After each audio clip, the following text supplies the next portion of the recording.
Destaque final do professor Marco Antônio Villa.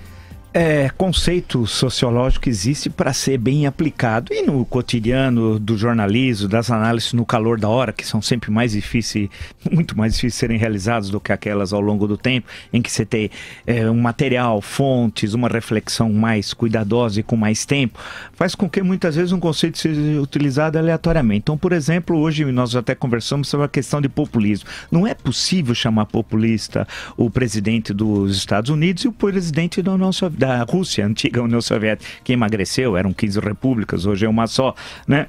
Por quê? Veja, as instituições que existem nos Estados Unidos consolidadas, uma Constituição que vem do século XVIII, de 1787, e o mesmo não se aplica à Rússia, que tem uma democracia recente, com uma democracia com todas as aspas do mundo.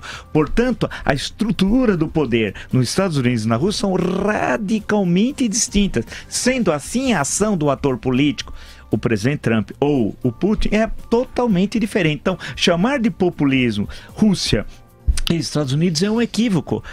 Você pode chamar de qualquer outra coisa, mas aí precisa construir um conceito explicativo e não usar para situações em que o personagem, o país, a história do país e fundamentalmente as suas instituições são totalmente diferentes. O mesmo se aplica à Holanda-Turquia, que é uma questão que envolve hoje uma questão diplomática entre a Holanda, uma monarquia parlamentarista, o outro, Turquia, uma república com um parlamentarismo muito frouxo, que o presidente cada vez passou a ter mais poder.